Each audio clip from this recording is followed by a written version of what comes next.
साहित्य फार मोठ्या प्रमाणात प्रगल्भ म्हणून आपल्याला दृष्टीपथात येतं ते प्रेमानंद गजवी यांचा साहित्यातला प्रवास आणि मुख्यतः ते नाटककार म्हणून असताना नाटकातला प्रवास हे सगळं आज आपण जाणून घेऊया.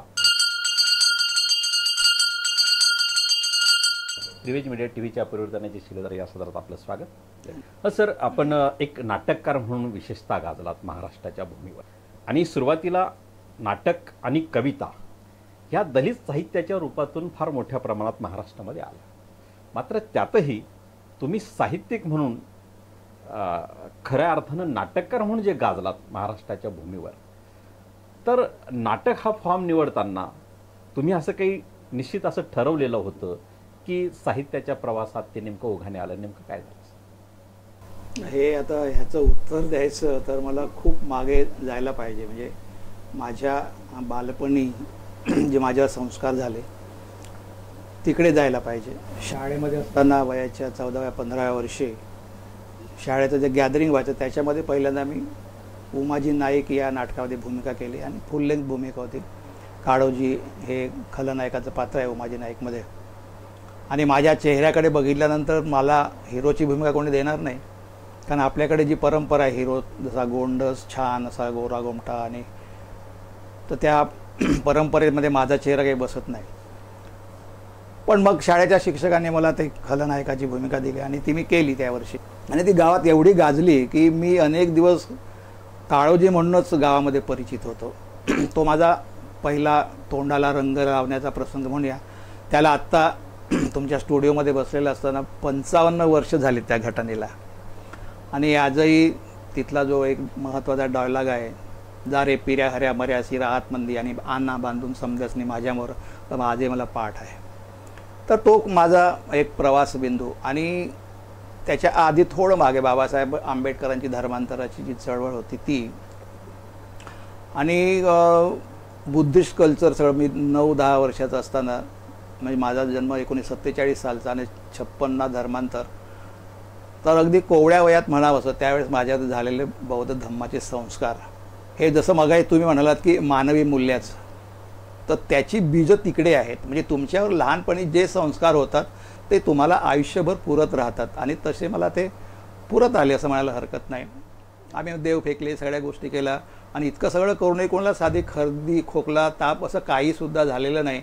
आणि सगळी माणसं अत्यंत मुक्त झाली त्या काळामध्ये. म्हणजे हिंदू परंपरेचा जो एक, आणि जसं बाबासाहेब त्यावेळी असं म्हटलं होतं धर्मांतराच्या घोषणा करताना की आज माझी नरकातून सुटका झाली, तर तशी अनेक लोकांची सुटका त्या कालखंडामध्ये झाली आणि ती सगळी माणसं मुक्त झाली.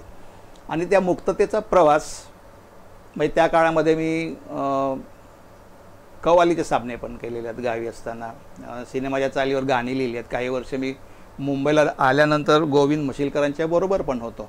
हे असे वेगवेगळ्या ठिकाणचे वेगवेगळे संदर्भ, वेगवेगळे अनुभव, अशा अनंत गोष्टी हळूहळू जमत माझ्या गाठीश असं म्हणूया, अनुभव असं म्हणूया.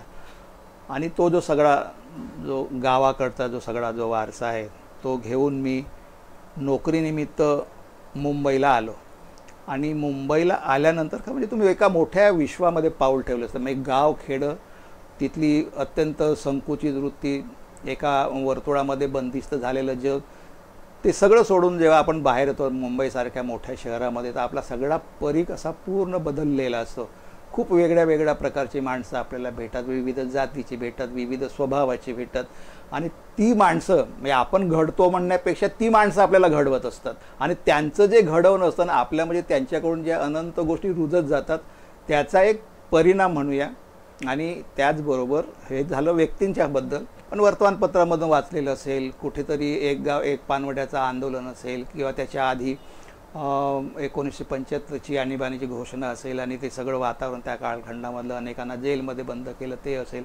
आणि इतकं सगळं बंद झालेलं असताना सुद्धा रेल्वे मात्र अतिशय व्यवस्थित वेळेत सुटायची. त्याच्या आधी आणीबाणीचा काळ नव्हता तेव्हा मात्र रेल्वेत अर्धा तास पाऊण तास लोकल उशीर असायच्या. पण आणीबाणी आल्यानंतर सामान्य माणूस इतका खुश झाला की त्याला असं वाटायला लागलं की अरे खूप जग बदललेलं आहे. म्हणजे काही लोक जेलमध्ये होते जे आंदोलनं करत होते, आणखी काय गोष्टी करत होते. आणि या कालखंडामध्ये मुंबईला बाबा आढावांची एक गाव एक पानवटा चळवळ असेल, किंवा नंतर तिकडे संपूर्ण क्रांतीची घोषणा जयप्रकाश नारायण, असे ते सगळे, ज्याचा तुम्ही उल्लेख घोटभर पाणीचा केला तो, तर हे सगळं एक खूप विचित्र असं आहे. आणि ते घोटभर पाणी कशी लिहिली काय लिहिली, तर त्याच्यापूर्वी मी कविता केल्या आहेत, कथा लिहिल्या खूप. अगदी मी गूढ कथासुद्धा लिहिल्या त्या कालखंडामध्ये. दरम्यानच्या काळामध्ये काही कथा लिहित असताना जे काही वेगळे अनुभव येत होते ते माझे अनुभव. जसं तुम्ही दलित साहित्याचा उल्लेख केला, तर तुम्हाला खरं सांगायला हरकत नाही की माझ्यावरती दलित साहित्याचा कुठलाच परिणाम झालेला नाही. कारण माझ्यावरती जे संस्कार होते बुद्धिस्ट कल्चरचे संस्कार होते.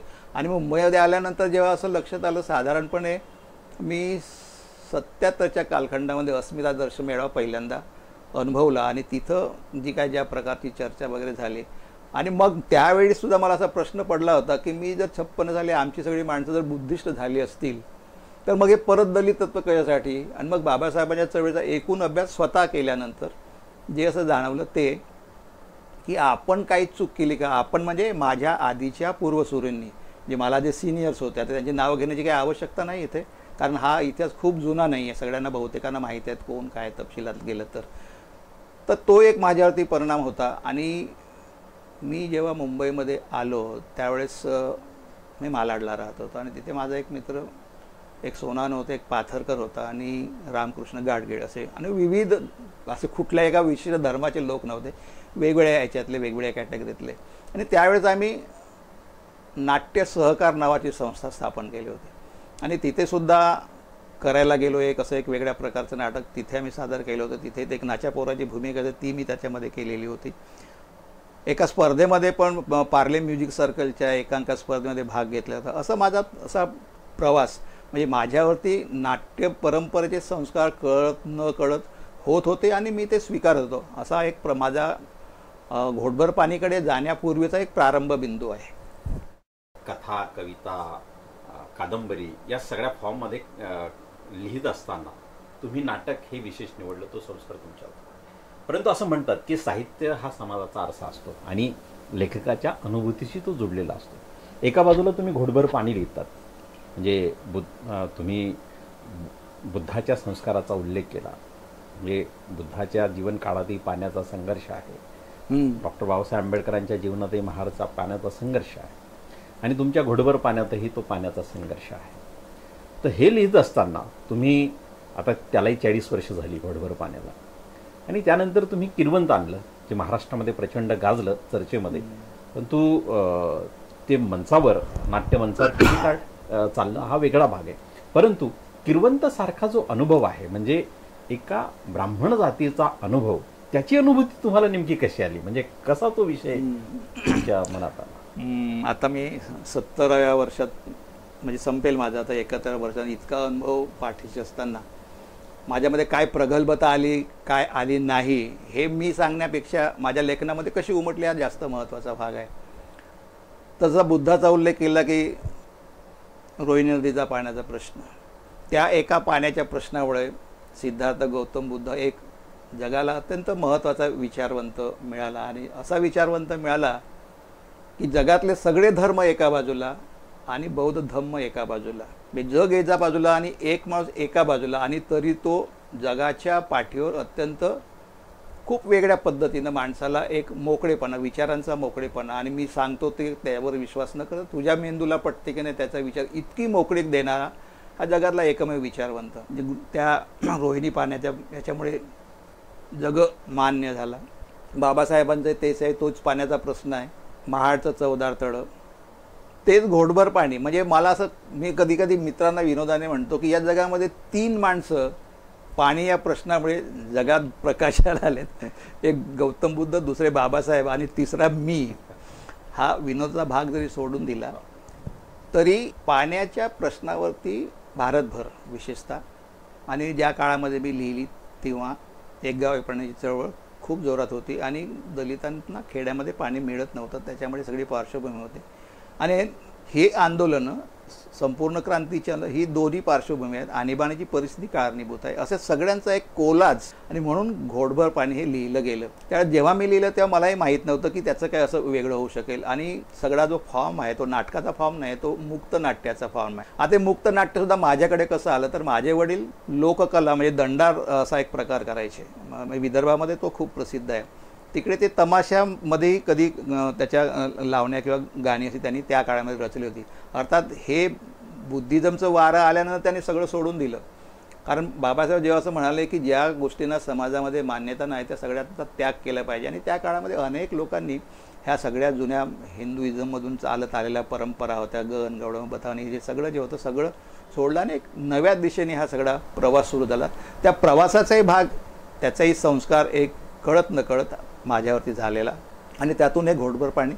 आणि त्याच्याने 12 भूमिका आहेत, परंतु इथून तिथे जसं तमाशामध्ये असं एक चक्कर मारले की वाड्याचा बाग होते किंवा बागेतून एक चक्कर मारली की झोपडी होते, तसं या घोटभर पाणीचा फॉर्म आहे. आणि ती महाराष्ट्रातली अशी एकही स्पर्धा नाही की जिथे तिचा प्रयोग झालेला नाही. आणि इथे जेव्हा 1000 प्रयोग झाले त्याचा एक मोठा महोत्सव म्हणजे माझ्याच 6 एकांकिका, डॉक्टर सुरेश मेश्राम आणि नेहरू सेंटरला त्यावेळी कमलाकर सोनटक्के होते, त्यांनी तो घडवून आणला होता नेहरू सेंटरला 2 दिवसाचा. आणि 1000 प्रयोग, त्यामुळे गंगाधर पानतावणे तिकडे प्रमुख पाहुणे होते, त्यानंतर माधव मनोहर होते, एक मोठा परिसंवाद पण झाला होता. म्हणजे खूप असं वेगळ्या पद्धतीने घोटभर पाण्याचा 1000 प्रयोग. आणि मी सुद्धा अचंबित झालो, कुठल्याही अशा महाराष्ट्रातल्या कुठल्याच एकांकिकेचे एवढे प्रयोग झालेले नाहीत. आणि हे यश, हे खरं म्हणजे माझं यश नाही, महाराष्ट्रातल्या विविध एकांकिका स्पर्धेमुळे तिथे असं काही बंधन नव्हतं की हा विशेष जातीच्या माणसानेच केलं असं नाही. तर माझी ही जे एकांकिका करणारा जो ग्रुप होता त्याचा दिग्दर्शक होता विजय मोंडकर. हा काही जयभीमवाला नव्हता. आता थोडंसं म्हणजे या मोकळेपणानं जर बोलायचं झालं तर माझ्यावरती मुंबईमध्ये अनंत लोकांनी जे काही ऋण म्हणतो मी, म्हणजे आता ऋण करण्याचा प्रश्न असा येतो की माझ्या लेखणीमध्ये जर ताकद नसेल तर त्यांनी स्वीकारलं नसतं, आणि गिव्ह अँड टेकचा हा सगळा एक भाग असतो. मग हे कलेच्या प्रांतामध्ये कोणीच कोणावर उपकार करत नसतो, अशी त्याची एक परत दुसरी एक भाषा आहे, परिभाषा आहे. आणि एखाद्याला एखादी गोष्ट आवडली तर तो स्वीकारतो आणि आपण ती मान्य करतो. अशा प्रकारे घोटभर पाणीचं, आणि मग हिंदीत झालं, गुजरातीमध्ये झालं, तेलुगूमध्ये, कन्नडमध्ये, विविध भाषांमध्ये झाली.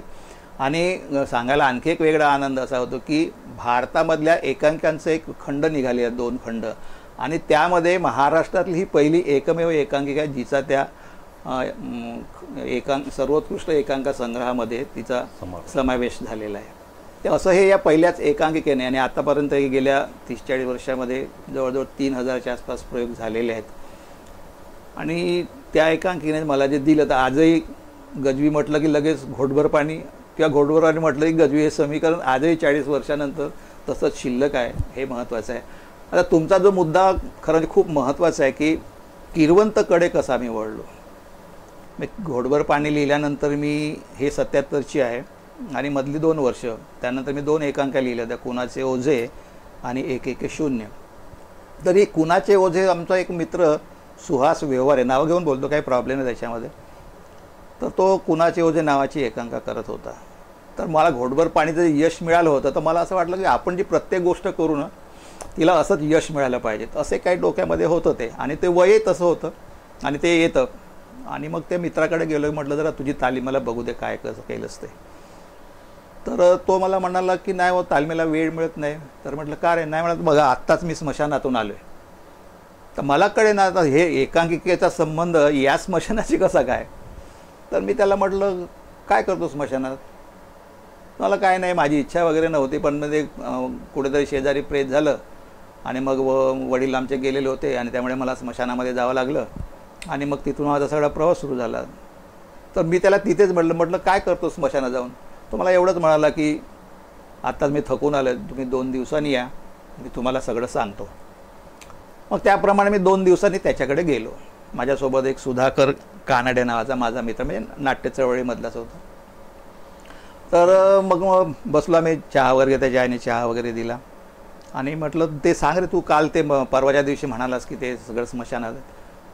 तर त्याच्या आधी मी त्या मित्राची ओळख करून दिली की बाबा हा म्हटलं सुधाकर कानडे, आणि म्हटलं हा सुहास व्यवहार आहे, दोघांची ओळख करून दिली. म्हटलं तर आता सांगते तुम्हाला. तर त्याचा पहिला त्याचाच मला प्रश्न आला की मला मी कुठे जातो स्मशानात, तुम्हाला कोणी सांगितलं? आता गंमतच झाली की 2 दिवसापूर्वी जो म्हणाला की मी स्मशानात जातो, मला स्मशान काम करावं लागतं, त्यामुळे तालमीला वेळ मिळत नाही, आणि हा आता म्हणतो की मी स्मशानात जात नाही. त्याने नंतर काही बोलला नाही. तो आम्ही मग तिथून निघालो खरे, पण ते माझ्या डोक्यामध्ये तो प्रश्न एक राहिलाच. खरे म्हटलं काहीतरी भानगड असली पाहिजे.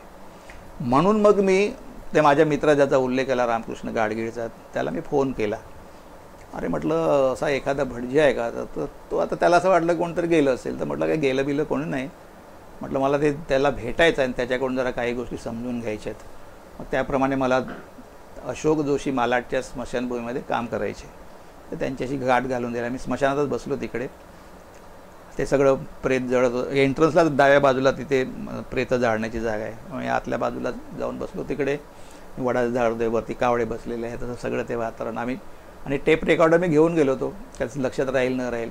तर ते जोशी बोलत होते आणि मी आपलं टेप करत होतो सगळं. तिथे बोलता बोलता त्यांनी सगळ्या गोष्टी त्या सांगितल्या की जे स्थान समाजामध्ये अस्पृश्यांना आहे ते स्थान स्मशान कर्म करणाऱ्या ब्राह्मणाला आहे आणि ब्राह्मण त्यांना जवळ करत नाही. आणि त्यांनी स्वतःचा अनुभव सांगितला की मी इथे ब्राह्मण सभेमध्ये गेलं, तिथून मला हाकलून दिलं होतं वगैरे, असे ते सगळे अनुभव. ते म्हटले तर फार भयंकर आहे.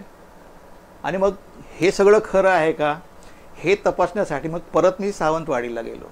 तिथे आमचे सोबत मित्र एक राजेंद्र चव्हाण आणि उदय ताई शेट्टे, हे सगळे आमच्या नाट्याच्या ग्रुपमधलेच मुलं होते. आणि त्यांच्याबरोबर जाऊन मग आम्ही शोध घेतला तिकडे. आम्ही सगळं आजूबाजू सगळं 4-5 खेडी फिरलो, पण आम्हाला काही कोणी स्मशान काम करणारा भटजी काही मिळाला नाही. मग आम्ही काय केलो, संध्याकाळ झाली होती, रात्री परत मुक्कामावर निघालो. ते डिटेल्स एवढ्यासाठी सांगतो की त्याच्या मागची एक पार्श्वभूमी कळावी. तर मग त्या भटजी एक जण तिथे रस्त्यात म्हणाला की अरे मग त्या जाणना बनत त्यांच्या गोकर्णशी असतात त्यांना भेटा. मग त्यांच्याकडे गेलो तर त्यांनी पहिला प्रश्न विचारला की आता कुठे का अस्तित्वात राहिलेलं आहे स्मशान काम करणारा, असं काही कोणी लिहिलेलं नाही, तुम्ही या भानगडीमध्ये पडता कशाला. तर म्हटलं हा माणूस का आपल्याला समजावून सांगतो या भानगडीत पडता कशाला. तोही एक प्रश्न डोक्यामध्ये आला आणि तो काही सांगायला तयार नव्हता. तिथे आणखी 2 माणसं बसलेली होती आधीच. ते आलेच तर आपले काहीतरी शुभ वेळ किंवा अशुभ वेळ शोधायला किंवा काही दुसरं काही काम असेल. पण मग आम्ही बोलता बोलता त्यांच्यामध्ये इन्व्हॉल्व झालो आणि मग कळत नकळत त्यांच्याकडून काही गोष्टी काढून घेतल्या. तर ज्या गोष्टी काढून घेतल्या त्या आता हे कन्फर्म करायचं होतं की खरोखर अशोक जोशीने मला जे सांगितलेलं आहे ते खरं आहे का ते तपास आम्ही. आणि हे जे क्रॉस चेकिंग केल्यानंतर मुंबईत परत आल्यानंतर मी ते नाटक 8 ते 10 दिवसामध्ये लिहून काढलं.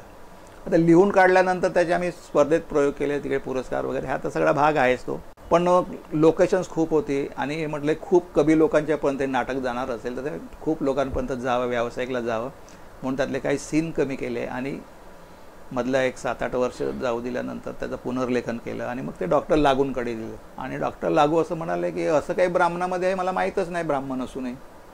आणि म्हणाले की मला खूप आवडलं, मी करू का. तर म्हटलं करू का म्हणजे डॉक्टर लागूसारख्या माणसाला हा प्रश्न विचारणं हेच म्हणजे खरं म्हणजे आनंदाची गोष्ट आहे. आणि त्या माणसाचं मोठेपण पण आहे की कधी कधी मला असा एक प्रश्न पडतो की माणसाचं मोठेपण तुम्ही कशावरती मोजणार. तर त्यांच्या या साधेपणामध्ये असतं, सहजपणे विचारून घेणं, समोरच्या माणसाला पत्ताही लागू न देणं की आपण किती मोठे आहोत. तर ही जी सादगी आहे तर डॉक्टर लागू किंवा निळूभाऊ फुले अशी खूप कमी माणसं म्हणजे माझ्या कालखंडामधली आणि ज्यांच्याशी माझा संवाद वेगळ्या वेगळ्या पद्धतीने. म्हणजे मी निळूभाऊंकडेही गेलो होतो तनमाजुरी जेव्हा करायचं होतं तेव्हा, आणि त्यांनी मालकाची भूमिका करावी म्हणून. तर त्यावेळी गमतीने म्हणाला अरे मी तमाशातला माणूस, मी कसं काय नाटकामध्ये काम करणार. आणि त्यावेळी निळूभाऊ सूर्यास्तमध्ये काम करत होते काकाजीची भूमिका. असं खूप अशी मोठी माणसं म्हणजे माझ्या त्या लहान वयामध्ये म्हणजे माझ्या सहवासात आली किंवा मी त्यांच्या सहवासामध्ये गेलो. आणि हे मला खूप पूरक म्हणजे माझा विकास होण्यासाठी या लोकांचा, जसं बाबासाहेब म्हणतात की माझे 3 गुरु बुद्ध, कबीर, फुले, तसं त्या पद्धतीने ह्या सगळ्या मोठ्या माणसांचे आशीर्वाद म्हणूया किंवा त्यांचं एक प्रोत्साहन म्हणूया. आणि त्यातून मग ते किरवंत जेव्हा तिकडे झालं, डॉक्टर लागूने केलं, सुधीर भटांची संस्था सुयोग नावाची ती मदतीला आली, सुहास जोशी त्याच्यामध्ये होता, अशोक पंडागाडे म्हणून नाशिकचा त्यांनी वासुदेवाची भूमिका केली. तर हा विषय या पद्धतीने मिळाला. म्हणजे या समाजामध्ये स्मशान कर्म करणाऱ्या ब्राह्मणाला अस्पृश्य इतकीच किंबहुना त्यांच्यामध्ये आजही ही अवस्था आहे की मुलगी मिळत नाही कारण स्मशान काम करतो. मग यांनाच सोडा, म्हणजे भिक्षुकी करणारे जे पूजापाठ करणारे भटजी आहेत ना, यांनासुद्धा लग्नाला मुली मिळत नाहीत. आणि याच्या संदर्भातली माहिती मला हे कसं माहिती, तर नंतर किरवंताला 25 वर्ष झाली म्हणून मी एका तरुण मुलाची मुलाखत घेतली जो परत मालाडच्या स्मशानभूमी होता ना, सुजित बेंद्रे त्याचं नाव.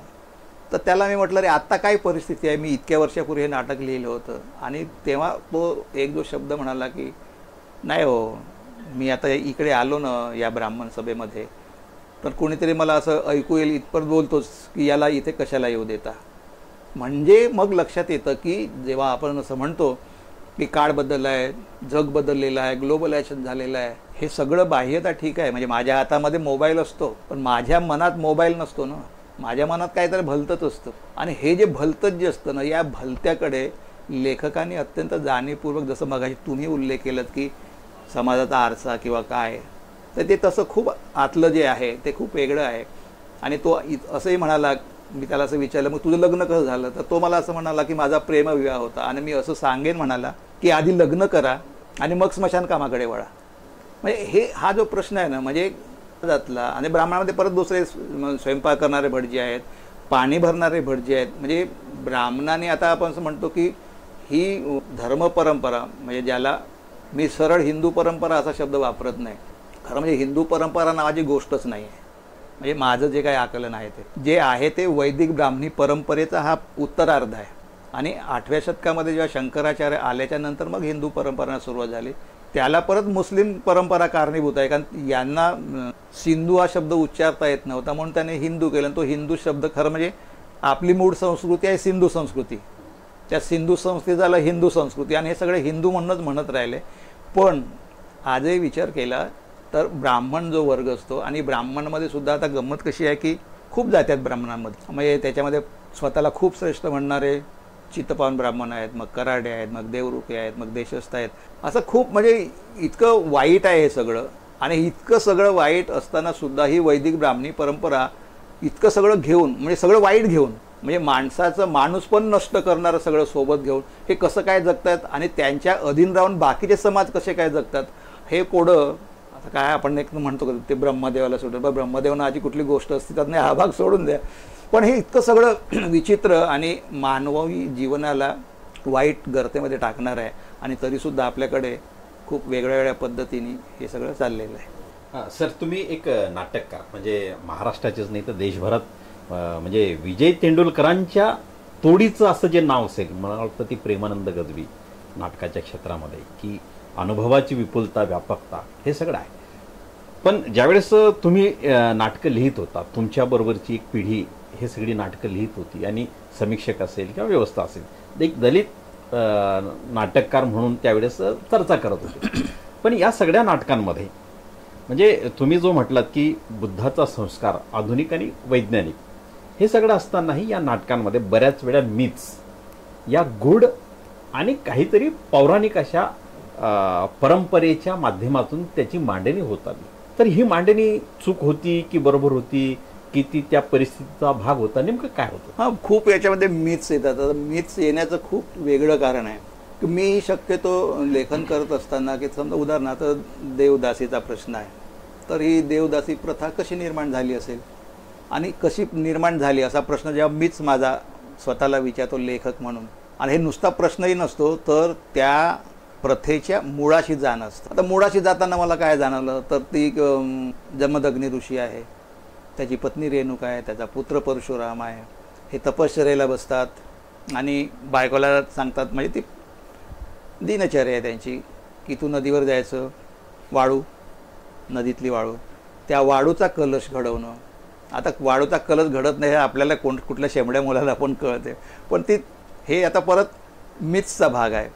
आणि मग ती नेहमीप्रमाणे जाते, वाळूचा कलश वगैरे घडवते, आणि कलश घडवता घडवता ती म्हणजे आंघोळ करता करता एक गंधर्व आकाशमार्गे गाणं गात चाललेले आहेत. ही त्यांच्याकडे बघते, तो गंधर्व त्यांच्याकडे बघतो, हिचं त्याच्यावरती प्रेम बसतं.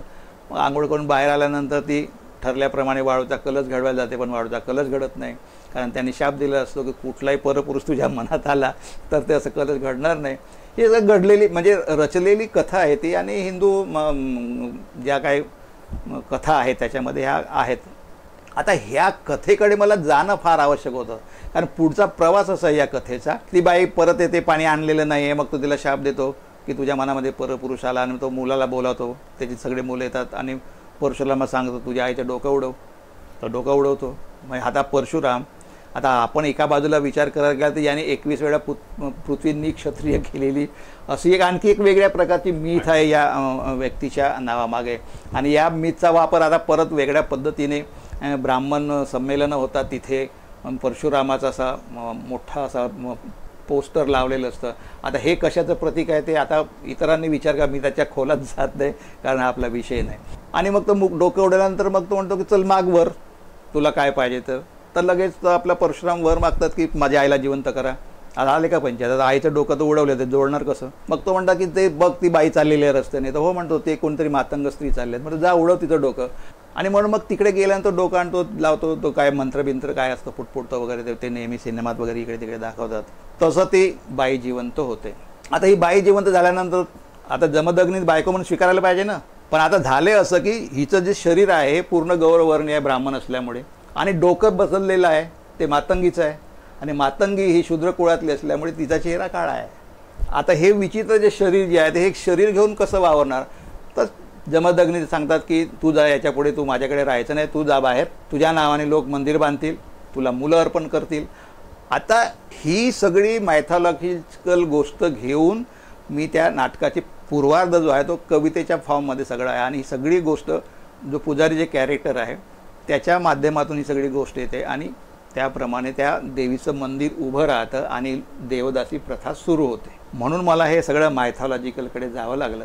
आणि मूळ आणि माझं नंतर मला सवयीनी म्हणा, मी किरवंतमध्येही प्रभू रामचंद्राची गोष्ट आहे की पिंडदान कुठून आलं, किंवा कावडाच का पिंडाला शिवायला लागतो, दुसरा पक्षी का चालत नाही, तर त्याची एक गोष्ट आहे. ती पण मला ते सांगायला हरकत नाही या निमित्तानं की गोदावरीच्या किनारी प्रभू रामचंद्र तपश्चर्याला बसलेले असताना सीतामाई गेली होती आंघोळीला, आणि ते सीतामाई आंघोळ करत असताना वरून परत तिथे गंधर्व नावाची एक गोष्ट खूपच छान संकल्पना आहे, म्हणजे तिचा उपयोग तर नाटक लिहिणाऱ्यांना खूपच मदत करणार आहे. तर ते मग बघतो तर गंधर्व, अरे ही इतकी सुंदर स्त्री अरण्यामध्ये, म्हणजे इथे कशी? ती तर आपल्या शयनगृहात असायला.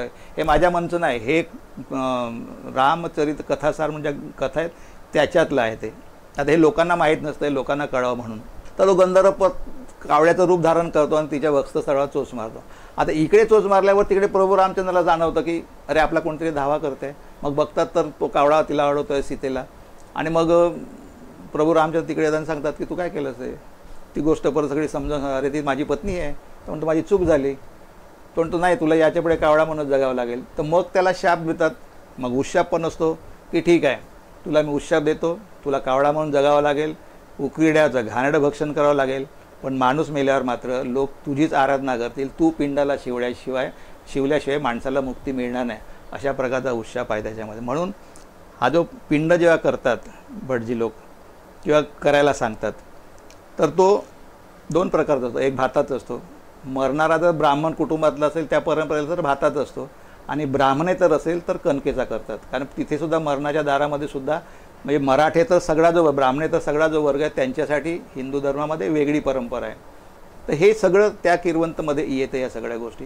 तर मुद्दा असा आहे की आपल्याकडच्या मिथ्स ज्या आहेत त्या इतक्या विचित्र पद्धतीने आलेल्या आहेत, आणि आपल्या समाजाच्या परंपरेचा एक भाग म्हणून ह्या सगळ्या या गोष्टींचा वापर होतो. आणि म्हणून मग तिथे पिंडाला शिवायला कावडा, आणि कावडा नसेल तर मग तो परत दर्भाचा शिवला तरी चालतो. म्हणजे ब्राह्मणांनी आपलं पोट भरण्यासाठी स्वतःची अशी एक अर्थव्यवस्था निर्माण केली त्या कालखंडामध्ये. आणि ही सुद्धा त्या कालखंडामध्ये तर काही कारखानदारी नव्हती किंवा फॅक्टरीज नव्हत्या, काय नव्हतं, हे सगळं आधुनिक काळाचं. पण त्या काळामध्ये सुद्धा स्वतःची वेगळी अर्थव्यवस्था निर्माण केलेली होती या समाजानं, आणि त्या अर्थव्यवस्थेत बहुजन समाजाच्या जगण्यावर, त्यांच्या कष्टावर हा वर्ग सतत जगत आला.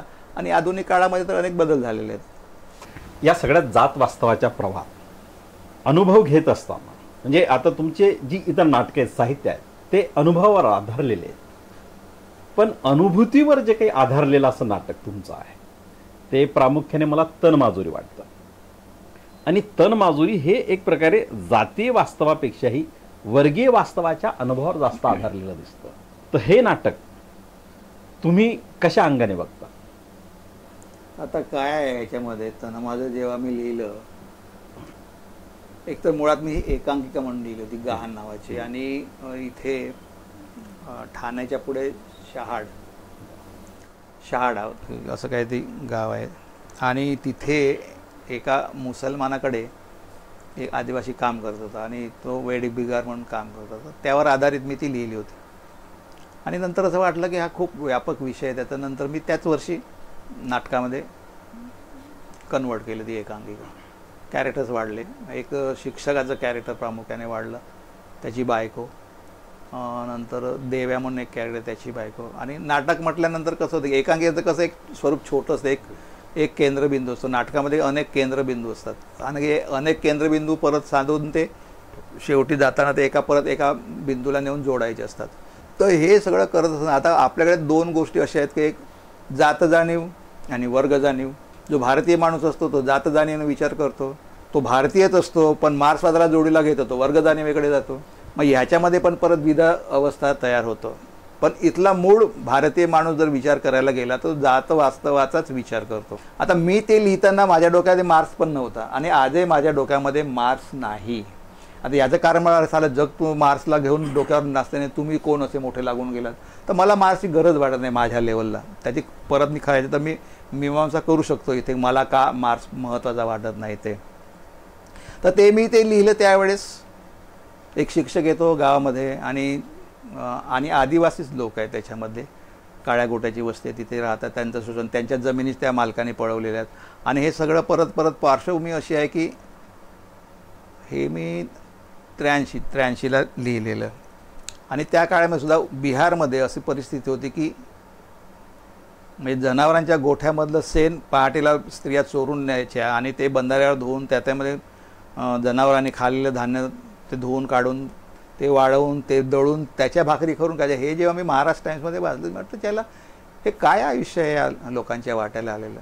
नंतर मग जेव्हा मी काही इथल्या दलित साहित्यिकांचे काही वाचली कादंबऱ्या किंवा त्यांचे अनुभव आत्मकथनं, तर त्याच्यामध्ये हे सगळे संदर्भ काही ठिकाणी मला मिळाले ते. आणि ते सगळे गृहीत धरून मी त्यावेळेस ते नाटक लिहिलं. ते खूप गाजलं, पुरस्कार मिळाले, सगळ्या गोष्टी झाल्या. नाना पाटेकर नंतर त्याच्यामध्ये भूमिका केली, त्याच्यामुळे आणखी प्लस त्याच्यामध्ये झालं. आणि हा जो संघर्ष आहे हा तर मूलभूत स्वरूपाचा संघर्ष आहे की एक गावामध्ये मालक आहे. मी माझ्या गावीसुद्धा बघितलेलं आहे की गावामध्ये पोलीस पाटील आहे, त्याच्याकडे 4 लोक काम करतात. मग आमच्या वाड्यामध्ये आता गंमत अशी आहे की आमची परंपरासुद्धा सरंजामशाहीमधली आहे का, कारण माझे जे मूळ फोर फादर्स आहेत त्यांची जवळ 650-700 एकर जमीन होती. आता ॲज ऑन टुडे माझ्याकडे जमीन काहीच शिल्लक नाही, हा भाग सोडा. आता ते का नाही आहे, तर ती जमीन त्यांच्याकडे जी होती त्यांची मुलं झाली, जमिनीचं वाटप होत गेलं, विभाजन होत गेलं, माझ्या वडिलांपर्यंत ती 6 एकर जमीन आली. मग आमच्या नातेवाईकांची काही जमिनी गोशीखुर्द नावाचं धरण आहे त्या धरणामध्ये गेली आणि पूर्ण आज ॲज ऑन टुडे ज्यांच्याकडे पूर्वजांकडे जेवढी जमीन होती ते आज भूमिहीन झालेले आहेत सगळे. तर हा एक वेगळा टप्पा. तर तेव्हासुद्धा मी बघितलं होतं की एक माणूस आमच्या वाड्यामध्ये काम करत होता. तर तेही चित्र माझ्यासमोर होतं की तो रोजंदारीनं काम करत आहे. त्याने त्याचं लग्न करून दिलं मालकाने, मालक म्हणजे माझे आजोबा होते ते. आणि मग तो काही दिवस राहिला, मग ते सोडून शहराकडे गेला. आणि तेव्हासुद्धा तो एक भाग झाला, हा अनुभवाचा एक वेगळा भाग झाला, ज्याला सॉफ्ट नॉर्मल असं म्हणूया की त्याचं नुसतं जगणं. पण जेव्हा मी शहराकडे तो अन्य अत्याचाराच्या बातम्या वर्तमानपत्रामधून वाचतो त्यावेळेस काही तुमचं टी व्ही जरी असला तरी फार ब्लॅक अँड व्हाईट सुरुवातीच्या 74 साली जेव्हा तो आला, तर हे जे सगळे परिणाम जे येत असतात आपल्यापर्यंत, आणीबाणीचा परत संदर्भ आपण घेऊ शकतो. त्यामुळे अनेकांनी झालेले जेल झालेले तेही संस्कार या. आणि होतं कसं की लेखक लिहिताना कुठली एक घटना, नाटक जरी एक असलं तर एकच घटना त्याला कारणीभूत नसते. अनेक ठिकाणचे छोटे छोटे अनुभव ते सगळे असे एकत्रित येतात. आणि मग आता मालकाची भूमिका तयार करायची असेल तर आता काय करावं लागेल. आणि निळूभावांची मालक म्हणजे तो जो वाड्यातला जो मालक तर आपला इतका परिचित आहे, मग तो तसाच ठेवायचा की मी माझा मालक वेगळा उभा करायचा, मग मला भाषाशैली बदलावी लागते, मी नेगेटिव्हमधून पॉझिटिव्ह परिणाम कसा होईल ह्याचा विचार करायला. बरं ते जाणीवपूर्वक केलेलं असतो का, तर तसंही होत नाही. तर लेखकाच्या या सगळ्या छोट्या गोष्टींचा एक सामूहिक परिणाम होतो कॅरेक्टर्सवर आणि त्यात मग मालक उभा राहतो. मग मालकाच्या बरोबर त्याचा होयबा म्हणून मग मुकादम असेल तर त्याचं एक पालुबद येतं वेगळ्या प्रकारचं, किंवा तो वेडा देव्या असेल तर लयतन माजलं. हे वेगळ्या पद्धतीने नाटकाचं एक बॅकग्राऊंड तयार करण्यासाठी ही कॅरेक्टर्स उभी राहतात. आणि मग ते त्या काळामध्ये म्हटलं गेलं की हे वर्ग लढ्याचं एक सुंदर चित्रण आहे आणि याचा आता पुढे काय झालं त्याचं, ते वर्ग लढावाल्यांनी घेतलेलं नाही आणि जात लढावाल्यांनी घेतलेलं नाही, ते सगळं नाटक म्हणून शिल्लक राहिलं आणि ते त्या काळात एक प्रातिनिधिक स्वरूप म्हणून राहिलं. आता 83 साली आणि जेव्हा 90 साली ग्लोबलायझेशन येतं त्यामुळे ते संदर्भ आता बदललेले आहेत का? तर अमेरिकाच मालक होऊन बसलेली आहे. म्हणजे आता त्याचं चित्र वेगळ्या स्वरूपाचं आहे. अमेरिका एका बाजूला मालक म्हणून आणि बाकीचं सारं जग अमेरिका व्यतिरिक्त, म्हणजे ज्यांनी रशियासुद्धा कोलॅप्स केला आणि रशिया कसा कोलॅप्स झाला ह्या इथल्या कोणालाही कळलेलं नाही. आणि कळलेलं असलं तरी कुठल्याही विद्वान माणसानं याची मांडणी केलेली नाही की रशिया एका असं कसं कोलॅप्स होऊ शकते की एवढं मोठं राष्ट्र आणि दोन राष्ट्रांमधलं जे शीतयुद्ध होतं आणि अमेरिकेने एका दिवसामध्ये कसं संपवलं. तर यांना सगळं सुटं करण्यामागे अमेरिका किती प्रमाणामध्ये हात आहे हे आपल्याला अजूनही कळलेलं नाही, त्याची मांडणी केलेली नसेल. तर हे जग आत्तासुद्धा आपण कुठे काय समजून घेऊ शकतो? ही सुद्धा आता एक मिथ तयार झाली. जसं तुम्ही सुरुवातीला उल्लेख केला तर ही रशियात कोलॅप्स होणं, एखादा खूप प्रतिभावाली संपन्न कोणी लेखक असेल तर अमेरिका आणि रशिया याचं एक वेगळ्या प्रकारची मिथ मांडणी करू शकेल आणि हे कदाचित पुढच्या काळासाठी एक वेगळं एक्झाम्पल पण असेल. अत्यंत प्रदीर्घ अशी साहित्य, त्यात नाटकांचा तर एक मोठाच भाग आहे. हे सगळं निर्माण करत असताना तुमची सर्वात आवडती कलाकृती कोणती आणि या सगळ्या साहित्याचा नेमका तुम्हाला जाणवलेला उद्देश किंवा त्याचं उद्दिष्ट नेमकं काय काय याबद्दल सांगा. मला तर काय होतं, लेखकाला सगळ्याच गोष्टी आवडलेल्या असतात आणि असं म्हणतं की आईला असं विचारणार का तुम्ही कुठलं लेकरू तुझं आवडतं आहे, पण असं थोडंसं असतंच नाही म्हटलं तरी आणि व्यवहारामध्ये आपल्याला दिसतं. मला गांधी आंबेडकर आवडलेला आहे, किरवंत आहे, तनमाजुरी आहे, प्रॉब्लेम असा आहे की मला प्रत्येक गोष्टच आवडली. आता याचं कारण परत वेगळं आहे की माझी प्रत्येक कलाकृती एक दुसऱ्यासारखी नाही. प्रत्येक वेळी वेगळा विषय आहे, प्रत्येक वेळी मांडणी वेगळी आहे, रचनेचा भाग वेगळा आहे. आता अलीकडे मी बाबासाहेब आंबेडकरांवरती हवे पंख नवे नावाची खरं म्हणजे आधी नाटक लिहायला गेलो. नाटक लिहून झालं, नाटक म्हणून वाचन केलं. बरं काय लिहिलं होतं तर सगळं मुक्तछंदात कविता म्हणून. आता ही कविता झाल्यानंतर मग मीच स्वतःला विचार केला त्याला यात काय काय फॉर्म आलेले आहेत, कविता आलेली आहे, नाटक पण आहे, कादंबरीचं पण दिसते. मग मी काय केलं, काय म्हणून छापूया, कविता म्हणून छापलं तर परत प्रॉब्लेम येणार.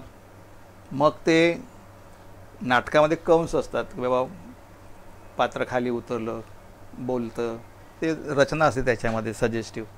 मी 2 कंस काढून टाकले आणि कादंबरीवरून प्रकाशित करून टाकले, मॅजेस्टिकने काढले ती आणि कादंबरीला नाव दिलं स्वकथनात्मक कादंबरी. आता हे सगळं बाबासाहेबच सगळा इतिहास सांगतात आणि हा इतिहास 8000 वर्षाचा सांगतात आणि सगळे बाबासाहेबांचं आयुष्य त्यांनी केलेलं काम, सिंधू संस्कृती सगळे तपशील, हा पण संदर्भ त्याच्यामध्ये आणला मी की हे सलग कोणीतरी सांगणं आवश्यक आहे. म्हणजे बौद्धिकला संस्कृतीमध्ये वैचारिक पद्धत झालं पण बाबासाहेब स्वतः तो सगळा इतिहास सांगतायत. असं करून ती सगळी रचना केली. जवळजवळ 3.5 पावणे 3 तास ते नाटक चालते.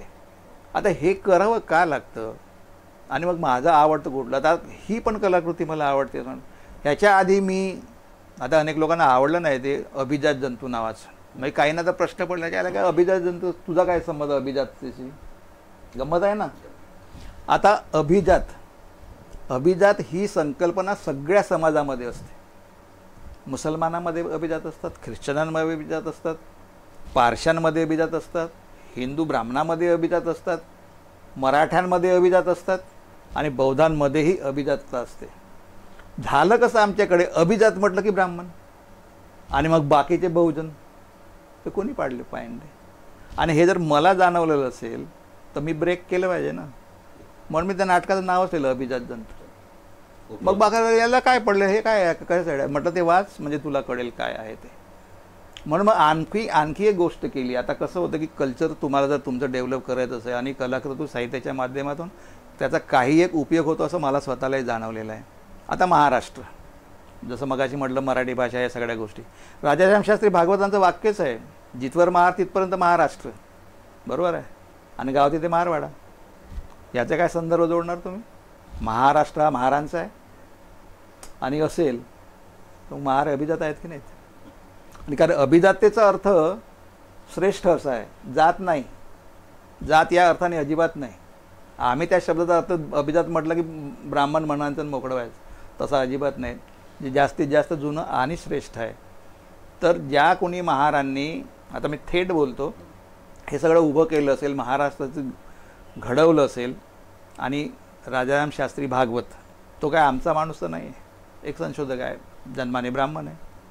आणि त्यांनीही जर मांडणी करून ठेवली असेल आणि माझ्यासमोर असा एक धागा ठेवून दिलेला असेल, अरे रांडेच्यानं हे तुमचं आहे, आणि ते एका वाक्यात जर मांडलेलं असेल तर ही मग माझी जबाबदारी, जर मला जाणवलं असेल तर त्याची मांडणी करणं.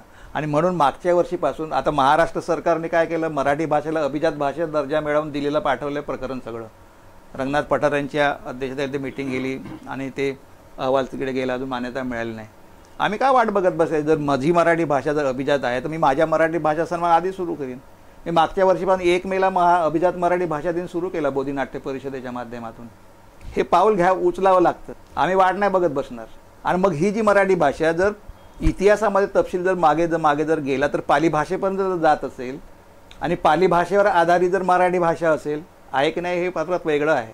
हे भाषेच्या संशोधकांनी, लिपीच्या संशोधकांनी त्याचा शोध घ्यायला पाहिजे. आणि परत ही लिपी सिंधू संस्कृतीपर्यंत जाते का, असा उलटा प्रवास करत न्यायला पाहिजे. आणि सिंधू संस्कृती जी उत्खननामध्ये मिळाली, जिचा संदर्भ 5000 वर्ष जुना आहे, आणि ही आर्यांच्या आधीची भाषा लिपी, आणि ही लिपीसुद्धा कशी आहे, ही चित्रलिपी आहे.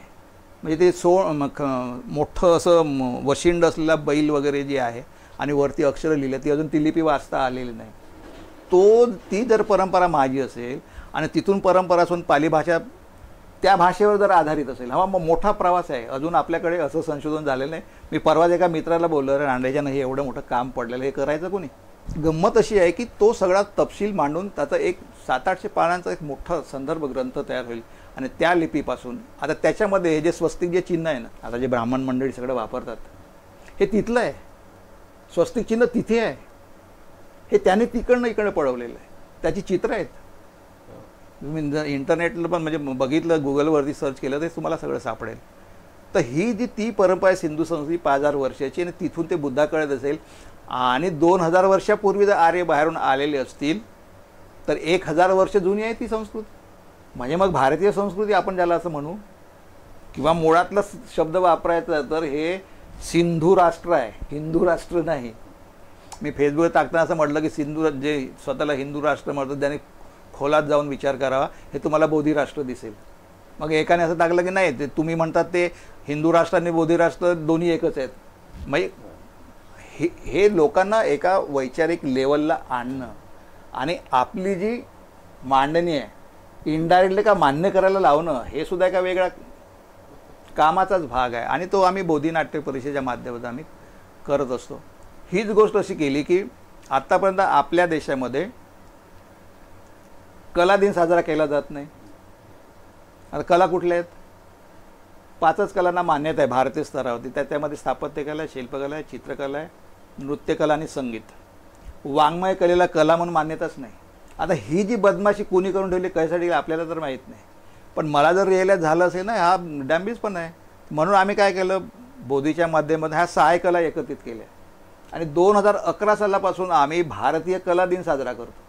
म्हणजे जी कामं ज्यांच्या हातामध्ये संस्था आहेत, मराठी साहित्य परिषद आहेत, नाट्य परिषद आहेत, त्या लोकांनी करायची काम आहेत. पण काय त्यांची परंपरा वेगळी असल्यामुळे ती माणसं करायला मागत नाहीत. म्हणून आम्ही हे सुरू केलेलं आहे की भारतीय कला दिन आता फक्त आम्हीच करतो, इतर लोक करत नाही. त्यांना कलेबद्दल आस्था नाही असं त्याचा अर्थ. आणि ब्राह्मणेतर जो वर्ग आहे, मी कधी एक त्या संमेलनामध्ये मुलाखत होती, ते आम्ही असं स्टेटमेंट केलं होतं की ब्राह्मणेतरांना स्वतःची संस्कृती नाही. तर खरीच गोष्ट आहे ना. ती ज्या पद्धतीनं सिनेमाकडे जातात, नाटकाकडे जातात, तुमच्या चित्रकलेकडे जातात, नृत्यकलेकडे जातात, किती क्लासेस आहेत, पोट भरण्याचं साधन पण आहे. एखाद्या सिनेमामध्ये आता बॅकग्राऊंडला जे 30-30, 40-40 मुली तुम्हाला दिसतात किंवा मुलं दिसतात, हे कुठून येतात? त्यांच्या शाळांमधून येतात, नृत्य शाळेमधून येतात. हे दुहेरी झालं ना, उत्पन्नाचं साधन पण झालं.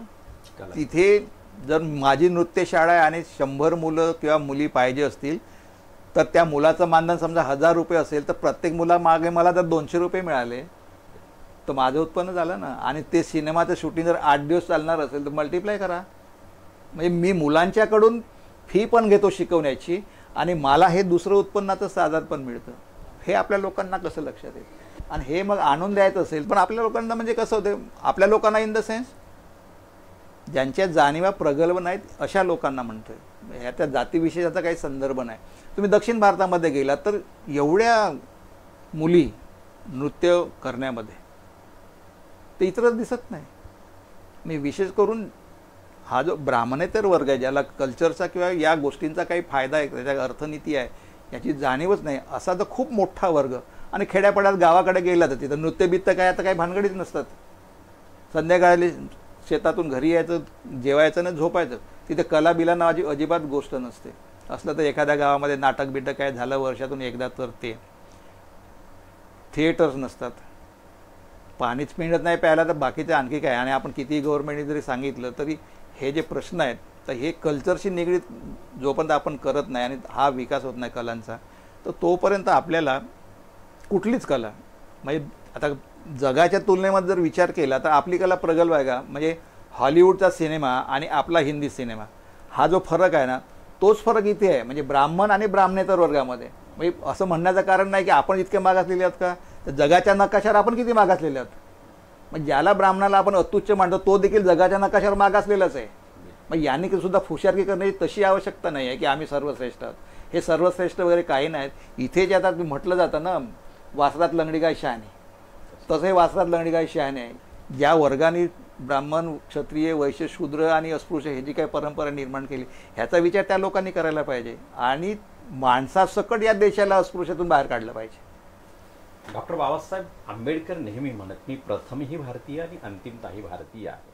म्हणजे माणूस हा त्या भौगोलिक क्षेत्रातला केंद्रबिंदू मानून त्याला जात, वर्ग, वर्ण, लिंग या प्रांत या सगळ्या भेदांच्या पलीकडे त्याचा विचार करून त्याला जागतिक पटलावर विकसित आणि त्याला लागणाऱ्या मूलभूत गरजा परिपूर्ण करणारा असा एक विचार घेऊन आपल्या साहित्याला वाट मोकळी करून देणारे आणि माणूस हा केंद्रबिंदू मानून त्याच्या उत्थानाचा, तो कुठल्या प्रवाहातला आहे, कुठल्या वर्गातला आहे, कुठल्या जातीतला आहे याचा विचार न करता तो माणूस आहे आणि तो विकसित कसा व्हावा याचा विचार घेऊन त्याच्या विकासाचं उद्दिष्ट घेऊन ज्यांनी साहित्य निर्मिती केली आणि त्या संपूर्ण साहित्य प्रवाहाच्या विषयी आपलं मत ज्यांनी आपल्यासमोर परखडपणे मांडलं.